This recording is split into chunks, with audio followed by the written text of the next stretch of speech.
TV है तो क्या संदेश? सर्वप्रथम हम सब मिलकर आज सभी संविधान निर्माताओं को आज श्रद्धांजलि देते हैं। आज स्वर्गीय चौधरी रणबीर सिंह जयंती के उपलक्ष्य में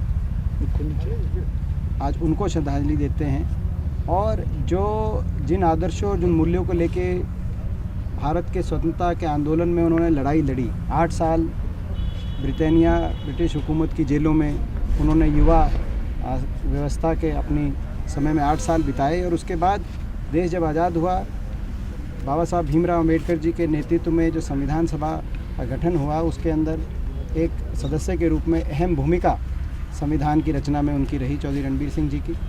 तो वो जो आदर्श और वो मूल्य जिनको लेके देश की आज़ादी की लड़ाई लड़ी गई और देश का संविधान बना, आज उन आदर्श और मूल्यों को हमने याद किया और उन आदर्श और मूल्यों के लिए संघर्ष लड़ाई लड़ें, ऐसा हमने संकल्प हम सबने मिल के लिया।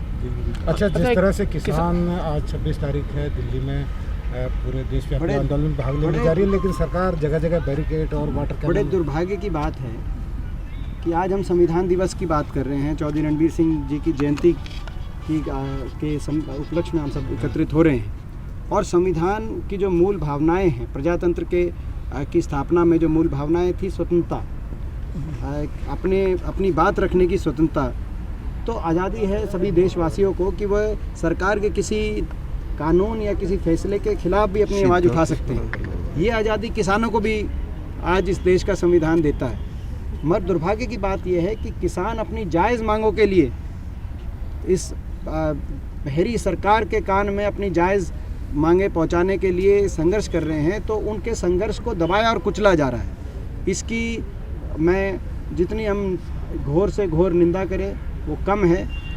आज मैं देख रहा था कि टोल, आपने भी देखा होगा, जो टोल हैं अपना, अभी आसोदा टोल से हम आए, बॉर्डर से आए, छावनियाँ जो है ज़िले के ज़िले हमारे बॉर्डर छावनियों में तब्दील हो गए हैं। इतनी पुलिस फोर्स और बाकी जो फोर्सेस सरकार ने लगाई हैं, ये किसान हैं अपनी प्रजातांत्रिक तरीके से अपनी जायज़ मांग केंद्र सरकार के कान तक पहुंचाने की कोशिश कर रहे हैं।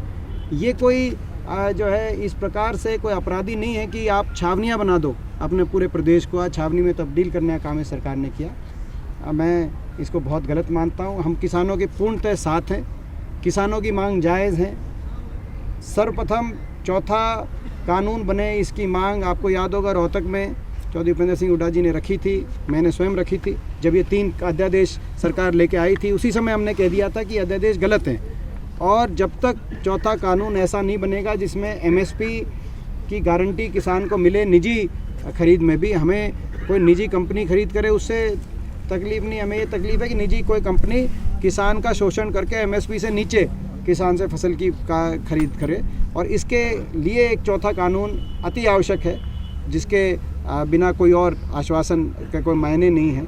तो आज ये मांग बिल्कुल जायज़ है, किसानों की मांग सुनी जाए। हम पूरी तरह किसान के समर्थन में, और सरकार जिस तरह से कार्रवाई कर रही है, कल भी हमने देखा जो है बौछारों के माध्यम से, वाटर कैनन के माध्यम से किसानों को सर्दी में, और बड़े जो है कई किसान तो बहुत बड़ी उम्र के जो है किसान हैं, तो ऐसे समय में इस तरह का जो ये बहुत ही निर्दयता से किसान आंदोलन को दबाने की कोशिश सरकार को भारी पड़ेगी। लेकिन ये कहा जा रहा है कि विपक्ष द्वारा बरगलाया जा रहा है किसानों को, और इसलिए जो है देखिए, इसमें आप ये कहीं बरगलाया जा रहा है या जनादेश अभी बड़ौदा के अंदर देखा आपने, ये एक बहुत महत्वपूर्ण मुद्दा था।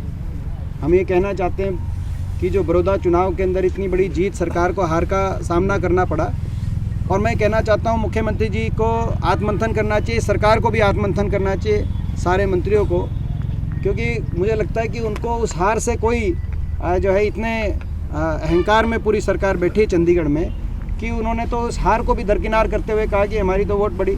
कैसे बढ़ी?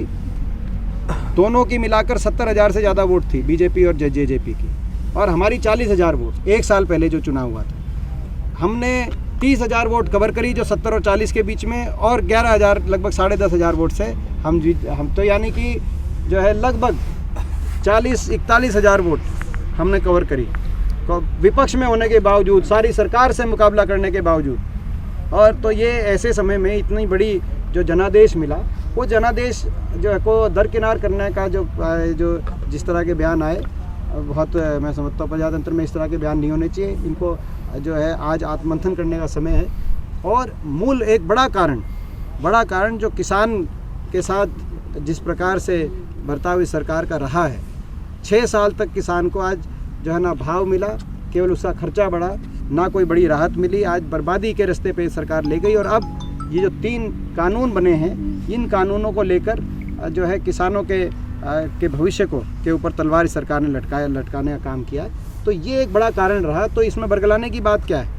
लोगों ने एक फ़ैसला दे दिया, फिर भी आप उस फैसले को नहीं मान रहे, आप किसान की जायज़ बातों को नहीं मान रहे, और लोकतंत्र के अंदर एक शांति प्रिय तरीके से कोई अपनी बात रखे, उस अधिकार को भी आप छीनने की कोशिश कर रहे हैं। और ऐसे दिन कोशिश कर रहे हैं, आपने देखा होगा इसकी शुरुआत चौधरी छोटूराम जयंती के दिन हुई, जब गिरफ्तार किए गए सारे किसान।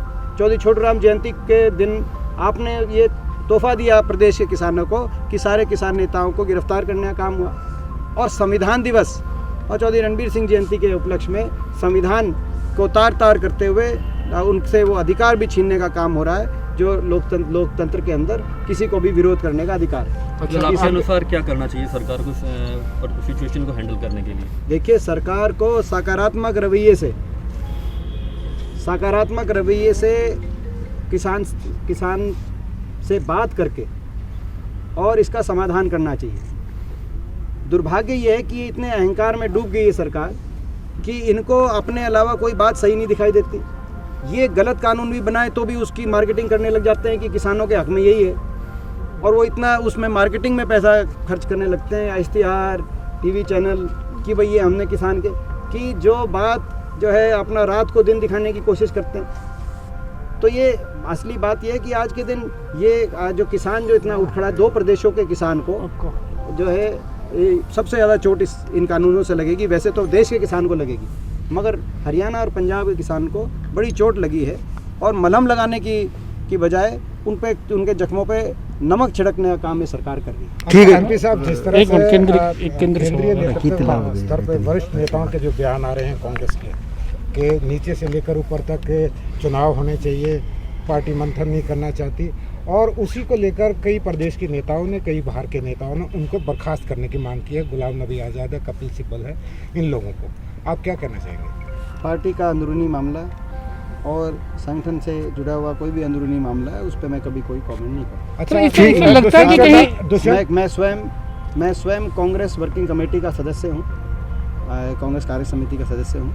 तो पार्टी से जुड़े हुए कोई भी विषय है, पार्टी प्लेटफॉर्म पे हम उसकी बात करते हैं। तो सर सार्वजनिक आपको लगता नहीं कि कहीं इससे कांग्रेस कमजोर हो रही है? देखिए, मैं आपका बड़ौदा का चुनाव आपको ये बताएगा कि जो पार्टी 1 साल में 4 साल सरकार के पचे, सारा मंत्रिमंडल सब कुछ जो है वहाँ पे लगा दिया गया था। और आपने देखा शाम दाम दंड भेद का ऐसा भयंकर प्रयोग किया सरकार ने कि प्रजातंत्र भी शर्मसार जो है हो गया। मगर उसके बावजूद हमने 30,000 वोट का गैप कवर करके हम जो है वहाँ पे 11,000 वोट से जीते हैं। तो कौन मजबूत हुआ?